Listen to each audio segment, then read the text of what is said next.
Banyak banget yang pengen punya brand tapi bingung untuk bikin brand itu gimana sih awalnya. Nah, di video ini aku akan jabarin kalau saya mulai lagi bikin brand dari nol. Misalnya nih, aku nggak mikirin dulu logonya dulu, nggak mikirin packagingnya dulu, karena aku udah pernah kena di Barlan. Aku sudah pesan logo yang banyak, packingan yang banyak dan lain-lain, dan ternyata belum kepakai. Dan untuk kalian yang baru mau mulai, ini ada urutannya yang supaya nggak salah kayak aku dan bisa ngikutin urutannya step by step biar bisa mempermudah kalian sesuai dengan pengalaman aku. Jadi dipikirin memang kita punya ego untuk supaya desain kita bisa diterima langsung. Tapi saran aku, tentuin dulu nih siapa yang pembelinya, siapa yang kamu targetin untuk bisa membelinya. Apalagi kalau di zaman ekonomi yang kayak sekarang ya, itu penting banget kamu ngerti siapa nih calon customernya, mau yang kelas A, kelas B, gendernya juga harus tahu, pria, wanita gitu. Kamu harus cek dulu sampai ketemu, oh yang seperti ini. Contoh paling mudah adalah kamu cek sendiri apa yang kamu suka. Saya yakin sebenarnya kalau orang-orang yang misalnya mengikuti gaya kita, nah daripada kita pusing-pusing, kita ikutin aja gaya kita dan kita itu menjadi target market kita gitu. Jadi itu lebih simple karena kita ngeriset diri kita sendiri. Tapi kalau kita banyak maunya, mending kamu patokin aja, saya mau target marketnya seperti apa. Ini juga yang terjadi di Agam. Saya target marketnya pria kantoran walku itu sebenarnya tidak selalu saya pakai ya, tapi saya sudah menentukan targetnya dulu dan itu berhasil setelah berjalan sampai 8 tahun ini. Kalau kamu udah ketemu nih positioning yang kamu mau ya, kamu mau di premium market, mau yang di baju santai, mau yang di baju yang mahal, itu kamu udah ketemu, mau baju perempuan, mau baju yang sudah kamu ketemu baju anak-anak kecil, itu kalau sudah oke, kamu juga jadi gampang untuk membuat desainnya. Membuat desainnya ini itu juga termasuk cara supaya kamu berbeda. Nah, di sini karena kamu tadi udah lihat juga kompetitornya, itu juga membuat kamu ada masukan-masukan. Nah, saran aku nih, sepengalamanku adalah semua baju itu hampir sama, basic, apalagi baju laki-laki ya, potongan sama semua. Taruh identitas kamu dengan apa yang benar-benar murni dari kamu, dan itu membuat jadi pembeda dari koleksi baju kamu yang diingat sama orang. Itu penting banget. Kalau udah ketemu tadi marketnya siapa, pembelinya, calon pembeli siapa, kamu juga harus riset market ya. Jadi riset market ini kamu untuk mengetahui kompetitor kamu siapa. Jadi ini saingan kamu tuh siapa, di posisi mana nih saingan kamu. Oh berarti yang apple to apple, jadi kompetitor kamu siapa, harganya berapa, dan juga bikin produk seperti apa. Bukan contek ya, tapi lebih membaca dulu. Oh ini bener nih, ada kesamaan dengan aku, dan itu akan membuat kamu lebih mudah untuk mengetahui, oh iya jalan nih baju yang seperti ini gitu, di segmen seperti itu. Oke.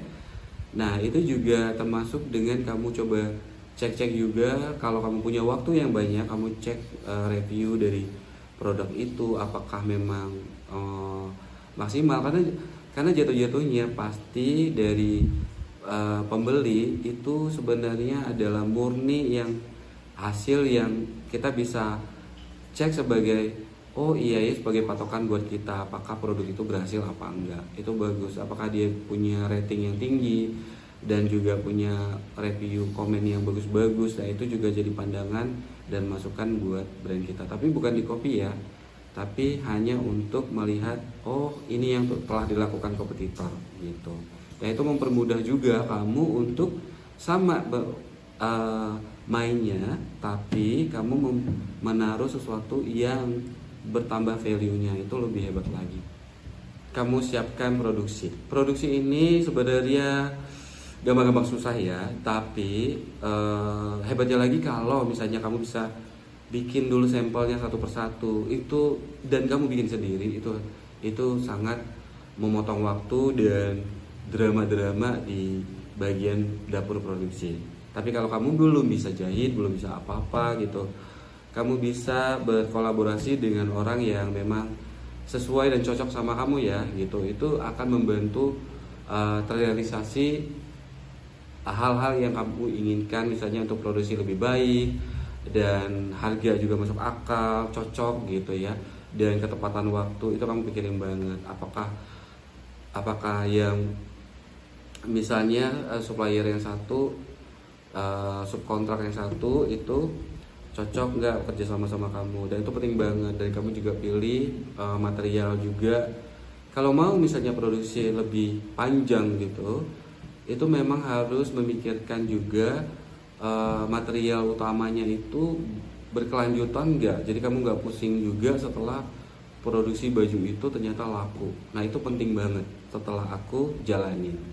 Aku pernah produksi agam ini banyak banget sampai dead stock ya dulu, karena memang trial error dulu sampai kita menumpuk sampai ratusan potong, dan HPP-nya juga lumayan ya, harga pokok produksi dari kemeja ini. Dan itu kesalahan aku yang jangan kalian ulang. Jadi kalian mendingan trial dulu 1, 2, 3 sampai atau 5 gitu. Even misalnya punya modal yang banyak juga kamunya, kamu tetap coba dulu untuk bikin sampelnya dan tunjukin ke orang-orang apakah tertarik dan kamu juga tertarik, dan itu mengurangi resiko untuk numpuk stok. Oke? Nah, jadi coba buat tidak banyak langsung, kamu tes dulu produknya. Konsepsi apa? Ini contohnya ke koleksi baju aku aja ya. Baju aku itu aku branding. Nah, branding itu tuh nggak cuma logo, nggak cuma ini, nggak cuma hand tag dan lain-lain deh. Tapi ke persepsi orang tentang baju ini mau diarahkan kemana. Nah, seperti aku memilih untuk menswear di agam ini untuk para pria yang memang membutuhkan baju yang rapi dan tailoring untuk mereka gunakan dari pagi sampai malam gitu. Ada pilihan beberapa range-nya, dan itu termasuk persepsi brandnya kita.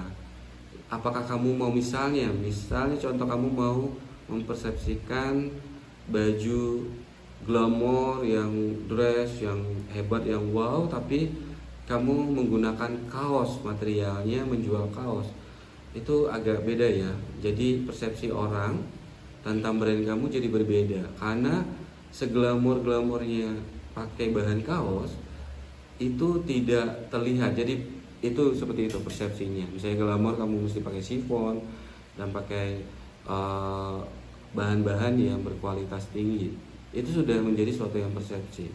Kecuali kalau kamu memang mau bikin brand kaos dengan yang terlihat berbeda gitu, nah itu beda lagi.